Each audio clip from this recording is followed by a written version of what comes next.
अस्सलाम वालेकुम everyone. Learn with Namira में आपका स्वागत है। रियाजी की तदरीस बराए DL8 साल अव्वल का ये जो है हमारा फर्स्ट चैप्टर चल रहा है। ठीक है, फर्स्ट चैप्टर हमारा चल रहा है जिसका नाम है रियाजी की माहियत। पार्ट 1 में हमने इसका जो मकासद और तारुफ जो है वो कवर कर लिया था। इसके साथ मैंने आप लोगों को ये प्रैक्टिकल वगैरह का जो भी था, एग्जाम कितने मार्क्स का होगा वो भी मैंने आप लोगों को पार्ट 1 में बता दिया है। ठीक है, तो आप रियाजी की माहियत का जो अगला पॉइंट है उसकी तरफ हम बढ़ते हैं, जो है रियाजी मजमून के तसव्वुरात, नौइयत, अहमियत और खुसूसियत। ठीक है, तो इसकी रियाजी की मजमून की जो तसव्वुरात है, रियाजी की मजमून की वसत और रियाजी मजमून की नौइयत जो है हम इस वीडियो में डिस्कस करेंगे। इसके अलावा अहमियत और इनकी खुसूसियात भी है, अगर ये कवर होता है तो कर देंगे। ठीक है इंशाल्लाह। चलिए देखते हैं कि क्या है इस टॉपिक में।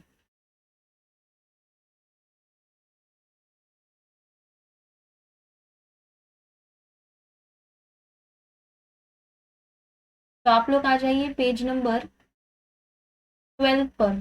ठीक है, 12 पर रियाजी मजमून के तसव्वुरात। अब तसव्वुरात क्या है रियाजी मजमून के, वो हम देखेंगे इस टॉपिक में। दर्ज झैल जदोल का मुशाहिदा कीजिए, अलामत देखिए और पहचानने की कोशिश कीजिए। देखिए ये जो जदोल यहाँ पर बनी गई है, मैं थोड़ा सा ना जूम आउट करती हूँ। ये पूरी जदोल देख लीजिए आप, जिसमें देखिए यहाँ से 1 2 3 4, ये जो है 50 तक इन्होंने यहाँ पर गिनती लिखी हुई है। अब ये जो है ये अरबी ज़बान में गिनती लिखी हुई है। इसके बाद जो है मुख्तलिफ ज़बानों में यहाँ पर गिनती लिखी हुई है। जैसे कि उर्दू में हम अलिफ बा, जीम, दाल, इसका इस्तेमाल करते हैं कोई भी चीज़ को आदाद देने के लिए। ठीक है, एक अलामत देने के लिए। ऊपर की अलामतें यानी रवाए ज़मीन पर आदाद व हुरूफ लिखने की तरीका है। किसी हिस्से में आदाद व हुरूफ लिखने के लिए जिन अलामतों का इस्तेमाल किया जाता है दर्ज झैल जदोल में बताई गई है। तो हम ज़्यादा से ज़्यादा तो इसमें से एक रोमन ले लेंगे, यानी रोमन वर्ड्स जो होते हैं वो हम इस्तेमाल करते हैं ज़्यादातर स्कूलों में, या फिर ये जो हमारी जो पहली वाली लाइन की गिनती है वही, और जो है ये अलिफ बे जीम दाल वाली। ठीक है, ये जो बाकी सारे आदात है डिफरेंट लैंग्वेज की गिनतियां हैं, जो कि उनके लैंग्वेज में मुख्तसरन इस्तेमाल की जाती है। ठीक है, ये जो दिख रहा है आपको ये रोमन आदात जो है ये हम ज़्यादा इस्तेमाल करते हैं। इसके बाद हम चलते हैं अगले सफ़े पे, जो है पेज नंबर 13। ठीक है, पेज नंबर 13 जो है थोड़ा सा राउंड कर लेती हूँ मैं, ताकि आपको मुख्तसरन अच्छे से समझ में आ जाए।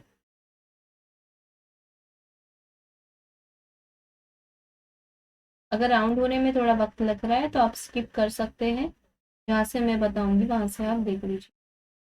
ठीक है, हाँ तो अब हम आ गए हैं पेज नंबर 13 पर। अब पेज नंबर 13 पर देखिए, ये एक जदोल बना गया है। जदीद अरबी, सॉरी जदीद अंग्रेजी, अरबी जदीद, अरबी आदात, अरबी हुर्फ, माया, हिंदू, रोमन, चीनी अलामत, चीनी चटरी, यूनानी, यूनानियन, फिर है यूनानी अटारी, और है बाबल, मसरी, हाइट्रिपाइटिक, मसरी, हाइरोलिफ, और जदीद मराठी। तो इसमें देखिए डिफरेंट डिफरेंट लैंग्वेज में जो है कुछ अलामतें और कुछ आदात जो है यहाँ पर दिए गए हैं। जैसे कि जदीद अंग्रेजी में हम 1 2 3 4 5 6 7 8 9 10 जो हम लिखते हैं वो यहाँ पे दिया गया है। इसके बाद जदीद अरबी में 1 2 3 का जो इस्तेमाल करते हैं वो दिया गया है। फिर अरबी आदात में 1 2 3 4 इस तरह से लिखते हैं वो यहाँ पर दिया गया है। ये जदीद अरबी जो है यानी नई अरबी, और जदीद अंग्रेजी यानी कि नई अंग्रेजी। ठीक है, जिसमें और फिर है अरबी हुरूफ में, जैसे अलिफ बे जीम दाल, जो ज़्यादातर उर्दू के किताबों में हम देखने को मिलता है हमें मश्क में। इसके बाद है माया, जैसे कि 1 डॉट हो गया, 2 डॉट हो गए, 3 डॉट हो गए, तो वो 3 बन गया, 4 डॉट। उसके बाद 5 के लिए एक लकीर है। इसके बाद 6 के लिए लकीर के ऊपर एक नुक्ता, जैसे 7 के लिए ते के लिए हम बनाते हैं उस तरह से। 8 के लिए इसके ऊपर 3, फिर ये 9, और ये ऐसे 10 समझ लीजिए। अब इसके बाद है हिंदू, ये वाले लैंग्वेज में देखिए ऐसे सारे अल्फाज यहाँ पर दिए गए हैं। कुछ तो हमने पहली बार देखे होंगे, इसलिए आपको देख के थोड़ा शौक हो गया, यार ये क्या चीज़ है। नहीं, ये भी गिनती है, लेकिन डिफरेंट लैंग्वेज में। जैसे रोमन में देखिए, रोमन का जो इस्तेमाल है ना, आपने ना एक रोमन की गिनती के लिए ना ज़्यादा प्रैक्टिस करना, क्योंकि ये ज़्यादातर स्कूलों में, इंग्लिश मीडियम की स्कूल हो या उर्दू मीडियम की स्कूल हो, इस आदत का ज़्यादा से ज़्यादा इस्तेमाल किया जाता है रोमन में। रोमन जो लैंग्वेज है, उसमें गिनतियों का ज़्यादा इस्तेमाल किया जाता है। इसके बाद है चीनी अलामत। तो ये चीनी अलामत है जो हमने कभी पढ़ी नहीं, चीनी चाइनीज ज़बान। तो ये चीनी अलामत है, चाइना की जो ज़बान है। इसके बाद है चीनी चिटरी, तो ये भी उनकी कुछ ज़बान है, उनसे रिलेटेड है, यूनानी है ये। इसके बाद है यूनानी अतरी। ये जो पीछे दिया गया है ना, ये वही है, यहाँ पर दिया गया, बस यहाँ पे नाम के साथ दिया गया है कि आपको समझने में आसानी हो। फिर ये जदीद मराठी, तो हम जानते हैं मराठी की ज़बान। इसके बाद पेज नंबर 14 पे जाते हैं। ठीक है, तो हम आ गए हैं पेज नंबर 14 पर। थोड़ा जूम कर देती हूँ ताकि आप लोगों को अच्छे से समझ में आ जाए। हाँ, तो हम अहमियत तक तो आराम से इस वीडियो में कर सकते हैं, खुसूसियात तक कर लेंगे, ठीक है, इस वीडियो में कवर। बी, रियाजी मजमून की वसत। अब हम लोग ने तसव्वुरात तो देख लीजिए, अब वसत क्या है वो देखते हैं। तो रियाजी एक बुनियादी साइंस है, इस मजमून की वसत बहुत ज़्यादा है। इंसान को जैसे जैसे आदात व शुमार की ज़रूरत होती है, होती गई, वैसे वैसे रियाजी की तौसीह होती गई। ज़रूरत के मुताबिक हिंदसे और आदात की किस्में बने। तब्बई आदात, मुरब्बी आदात, मकबी आदात, कसरी आदात, हकीकी आदात, नातिक और गैर नातिक आदात वगैरह तैयार हुए। ये सारे देखिए ना, ये जो मैथ्स का ग्रामर वगैरह होता है ना, उससे रिलेटेड ये सारे आदात है। अगर आप छोटी जमातों में इसे नहीं पढ़े होंगे तो फिर मुझे नहीं लगता कि आपको बेसिक नॉलेज भी है मैथ्स की। तो ये सारे जो आदात है वो मैथ्स से बेसिक, मैथ्स के बेसिक से रिलेटेड है, तो इसे ध्यान में रखना ज़रूरी है। और सबसे पहले जो है, रियाजी एक बुनियादी साइंस है, साइंस से रिलेटेड साइंस है। मुख्तलिफ खुसूसियात, उसूल, कसौटी वजूद में आए। ज़मीन की पैमाइश और हिंदसी अशकाल की पैमाइश के लिए अददी, रियाजी, अलजिब्रा इल्म, शुमारियात वगैरह का इल्म होता गया। अलबत्ता यहीं तक रियाजी महदूद नहीं, अलग अलग मुल्कों की समाजी और ज़मीनी तरक्की के लिए रियाजी ज़रूरी है। साइंस के तमाम शाखों और समाजियत की तरक्की में रियाजी बुनियादी सुतून है।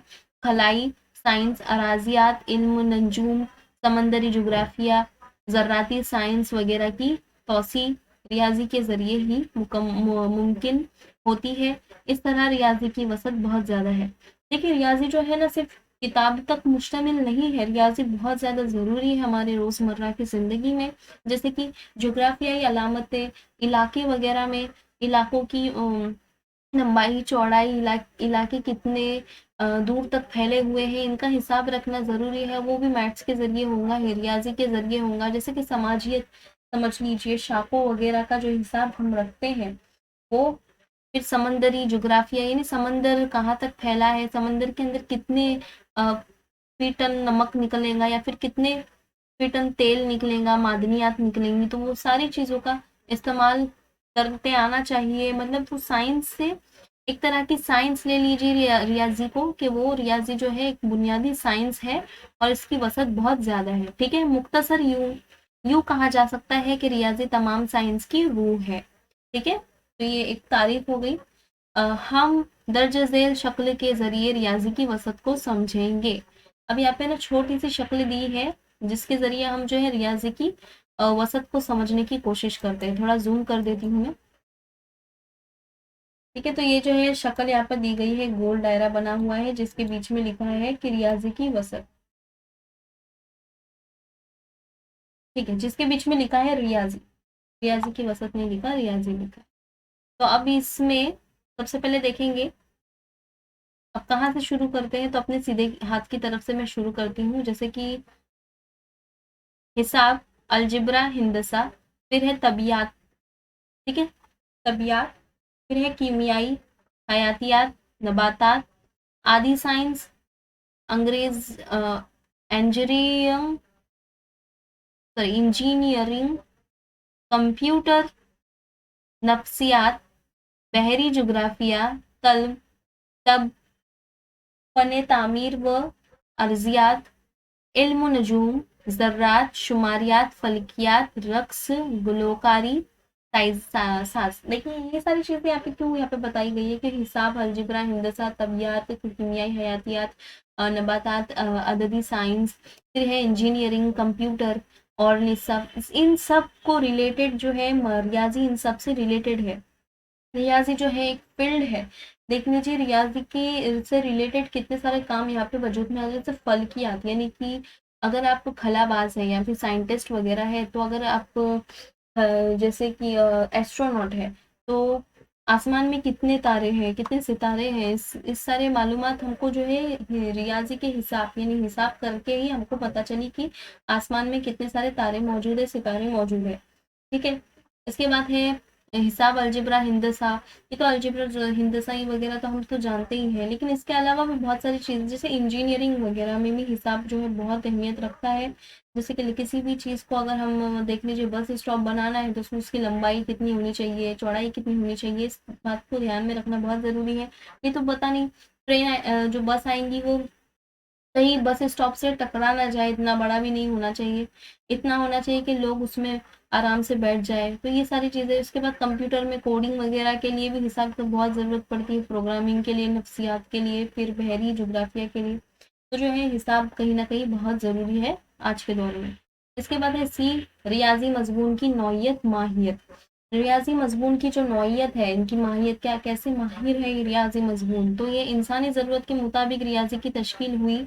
कदीम ज़माने में इंसान अपने हाथों, पैरों और उंगलियों का इस्तेमाल गिनने के लिए करता था। जैसे कि आपकी 5 उंगली है, पैर की 5 उंगली है, तो ऐसा मतलब 10 उंगली, 10-10, 20 उंगली।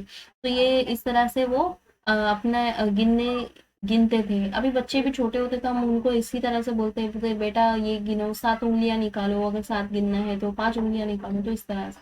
बाद में जमीन पर लिखकर, फिर दरख्तों की छालों पर लिखकर, ये तो हमने हर जगह पढ़ा है कि इंसान ने इस तरह से लिखना शुरू किया।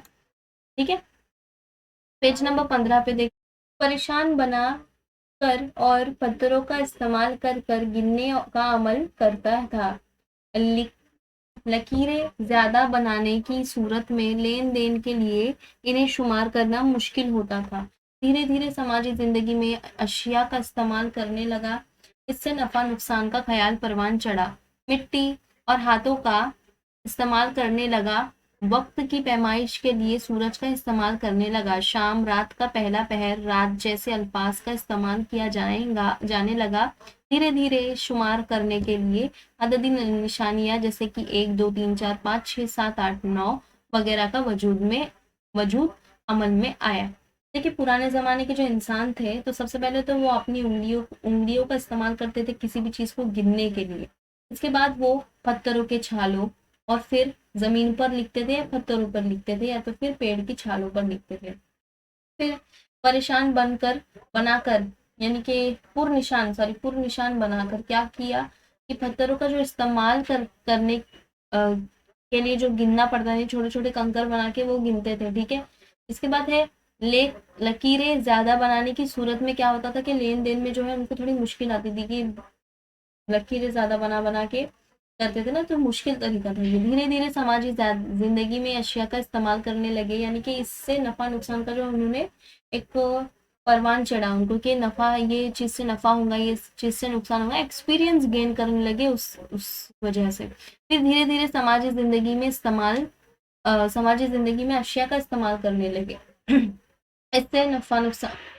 फिर मिट्टी और हाथों का इस्तेमाल करने लगा, यानी मिट्टी और हाथों का इस्तेमाल करके फिर पैमाइश के लिए सूरज का इस्तेमाल। यानी पुराने जमाने में टाइम देखने के लिए भी कुछ भी नहीं था ना, आजाद ही नहीं थे, तो टाइम कैसे देखेंगे, वक्त कैसे पता चलेगा, तो सूरज का इस्तेमाल करते थे कि सूरज उग गया तो दिन हो गया, सूरज डूब गया तो फिर रात होने वाली है। तो इस तरह से फिर शाम और रात का पहला पहर वगैरह का इस्तेमाल होने लगा, ये वर्ड वजूद में आए। फिर रात जैसे अल्फाज का इस्तेमाल किया जाने लगा। फिर धीरे धीरे वो अददी निशानियां, ये जैसे कि 1 से लेकर 10 तक वो अदद जो है वजूद में आए। ठीक है। मिस्री लोगों ने आदात लिखने के लिए मखसूस निशानी के हुर्फ तैयार किए। चीन, हिंदुस्तान और दूसरे मुल्कों के लोगों ने आदात लिखने के लिए अपना अपना तरीका तैयार किया। रोमन तरीके में एक इस तरह लिखते हैं, 2 इस तरह लिखते हैं, 5 इस तरह, 10 इस तरह और 100 इस तरह, ठीक है। सी 1000 एम की सूरत में इस तरह आदात लिखे जाते हैं, ये रोमन तरीका था, ठीक है। लेकिन हिंदुस्तान और चीन ने जो अपना तरीका, जैसे आपने पीछे अलामत देखे तो ये उनकी अलामत है, ये उनकी आदात है, जो ये जो हमारे आदात है तो आप अच्छे से जानते हैं, 1 2 3 4 5 6 7 8। अब उर्दू ले लीजिए, हिंदी मराठी ले लीजिए, सेकेंड या थर्ड लैंग्वेज, तो इस तरह से। लेकिन रोमन वालों के ऐसे, रोमन वालों के ना जो इम्पोर्टेंट है वो ध्यान में रखना, रोमन आदात जो होते हैं वो। आहिस्ते आहिस्ते रोजमर्रा का कारोबार और पेशे में तरक्की होती गई। क्या हुआ, आहिस्ते आहिस्ते जो रोजमर्रा के कारोबार में तरक्की होती गई, सक्सेस मिली उनको बिजनेस में। इनमें हिसाब में जमा तफरीक ज़र्ब तकसीम का अमल होने लगा, जैसे कि जमा तफरीक यानी जमा नफी ज़र्ब और तकसीम का इस्तेमाल होने लगा। जैसे जैसे समाजी जिंदगी में तरक्की होती गई वैसे वैसे रियाजी की साख में तब्दीली आती गई और अलजिब्रा हिंदसा जैसी शाखें बनी। फी जमाना ऊंची ऊंची इमारतें, बंगले और घर बनाने के लिए हिसाब के साथ हिंदसा पर भी गौर किया जाता है। इस तरह रियाजी की तरक्की से इसकी साख में तब्दीली आती है, ठीक है। समझ में आया, जैसे आजकल जो बड़े बड़े बिल्डिंग्स वगैरह बन रहे हैं तो उसमें कितना अहाता लेना है, क्या क्या लेना है, तो उस तरह से अलजिब्रा हिंदसा को ध्यान में रखना उसके लिए ज़रूरी है। इंजीनियर्स वगैरह जो रखते हैं, तो बिल्डर्स, इंजीनियर्स, ये सारे जो इहाते वगैरह का जो ध्यान होता है, ये सारी चीज़ें मैथ से निकल के आती है, तो इसका इस्तेमाल किया जाता है। इसके बाद है रियाजी मजमून की अहमियत। अब अहमियत क्या है इस मजमून की, तो अहमियत तो आपको पता है कि कितनी ज़्यादा अहमियत है इस मजमून की। इंसानी ज़िंदगी के इर्तिका के साथ साथ अफराद के दरमियान ख़यालात का लेन देन रोज़ अफरोज़ो बढ़ता गया। ज़बान के ज़रिए जब ख़यालात का इज़हार मुश्किल हो गया तो रियाज़ी का सहारा लिया जाने लगा और रियाज़ी की तरक्की की वजह से दूसरे उलूम की भी तरक्की होने लगी, ठीक है। तो रियाज़ी इतनी ज़रूरी हो गई थी धीरे धीरे, जब कारोबार बढ़ा, जब बिजनेस बढ़ने लगे, तो दूसरे जो उलूम थे उन लोगों में तरक्की आने लगी, जिसकी वजह से रियाजी में भी तरक्की आई। रोजमर्रा जिंदगी में रियाजी का इस्तेमाल हर कदम पर होता है कि नहीं होता, आप मुझे बताओ। आप आपके हाथ में अगर पैसे हैं, आप दुकानदार को अगर जाके 5 रुपए दे रहे हैं, तो आपको वो 5 रुपए की चीज देगा, वो 50 रुपए की चीज नहीं देगा। तो ये एक हिसाब, एक किताब होता है हर चीज का। सुबह बेदार होने से लेकर शब में नींद की गोश में जाने तक हर काम में इसका दाखिल दिखाई देता है। हर बात को समझने और समझाने के लिए रियाजी का सहारा लेना पड़ता है। रियाजी के इस्तेमाल के बगैर जिंदगी के मामूलात को पूरा करना मुमकिन नहीं है। इसलिए रियाजी का इल्म निहायत ज़रूरी है। इंसान की तरक्की हर सिमत में मुसलसल होती रहती है, जो साइंस की वजह से मुमकिन है, और साइंस का इन्हिसार रियाजी पर होता है। इसलिए रियाजी की हमारी ज़िंदगी में बड़ी अहमियत है। ये जो है ना, इसका एक ये ले लो, अगर अहमियत आपको पूछता है ना, तो ये एक इम्पोर्टेंट समझ के चलना ये वाला क्वेश्चन, अहमियत के लिहाज से कि रियाजी मजमून की क्या अहमियत है। तो रियाजी जो है रोज़मर्रा की ज़िंदगी में हमारे काम आता है, हमारे इस्तेमाल के लिए आता है। जब भी हम सुबह उठते हैं, सुबह बेदार होते हैं अपनी नींद से, तब से लेके हम वापस सोने तक, अपनी नींद के आगोश में जाने तक रियाजी का इस्तेमाल करते हैं। और इसका इस्तेमाल होता है किसी को समझाने के लिए, किसी को कोई चीज़ लेन देन के लिए हो गई। रियाजी का इस्तेमाल बगैर ज़िंदगी के मामलात के पूरा नहीं होता, नामुकम्मल है, ठीक है। उसके बाद पेज नंबर 16 पर जाते हैं हम लोग।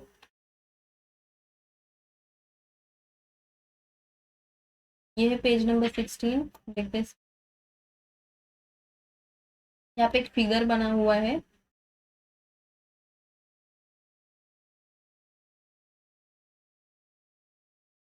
रियाजी की अहमियत, आप रियाजी की अहमियत से यहाँ पे एक ना देख लीजिए, एक फिगर बना हुआ है, एक चार्ट बोलेंगे, पाई चार्ट इसको। तो इसमें देखिए रियाजी की अहमियत। अब रियाजी की अहमियत क्या है, तो रोजमर्रा जिंदगी और रियाजी, यानी रोजमर्रा जिंदगी का काम जो है, रियाजी की एक अहमियत हो गई। इसके बाद है क्या है ये, शख्सियत की तरक्की और रियाजी, यानी कि इंसान की तरक्की में भी रियाजी को बहुत अहमियत है। जज्बात का इजहार और रियाजी, ठीक है। खुद कफालियत और रियाजी, समाजी तरक्की और रियाजी, फिर मुल्क की तरक्की और रियाजी। मुल्क की तरक्की में रियाजी की बड़ी ही अहमियत है, बड़ा किरदार है इसका, ठीक है। तो ये कुछ दिए गए हैं यहाँ पर 1.4 की जो पाई चार्ट है इसके अंदर। इजीली समझने के लिए हमारे लिए कि रियाजी की क्या अहमियत है। तो शख्सियत की तरक्की के लिए रियाजी अहमियत करता है, फिर है रोज़मर्रा ज़िंदगी में, मुल्क की तरक्की में, समाजी तरक्की में, फिर खुद कफीलियत लाने के लिए यानी कॉन्फिडेंट लाने के लिए, एक जज्बात और इजहार के लिए भी रियाजी जो है वह अहमियत रखता है। इसके बाद का जो टॉपिक है ना, हम नेक्स्ट वीडियो में करते हैं रोज़मर्रा की ज़िंदगी और रियाजी। इस टॉपिक को मैं नेक्स्ट वीडियो में इंशाल्लाह कवर करने की पूरी कोशिश करूंगी। ठीक है, ये टॉपिक जो है हमने यहाँ तक समझ लिया, जो मैंने आप लोगों को बोला था इस वीडियो में करवा दूंगी, तो हो चुका है। अब आप सेल्फ रीडिंग कीजिए, इस टॉपिक को एक बार अच्छे से देख लीजिए, पढ़ लीजिए। ठीक है, इसके बाद हम आगे का कवर करेंगे पार्ट 3 में इंशाल्लाह। और मैं आप लोगों को बता दूं, अगर आप चैनल पे नए हैं तो चैनल को सब्सक्राइब कर लीजिए और इस वीडियो को लाइक कर दीजिए और अपने फ्रेंड्स एंड क्लासमेट्स के साथ शेयर करना बिल्कुल नहीं भूलना है। हमारा एक व्हाट्सएप पे ग्रुप है, उस ग्रुप को भी ज्वाइन कर लीजिए, उससे चैनल को ज्वाइन कर लीजिए, जिसका लिंक हमारे चैनल के अबाउट में है, और इंस्टाग्राम पे हमारी आईडी है, उससे भी आप फॉलो कर सकते हैं। Thanks for watching.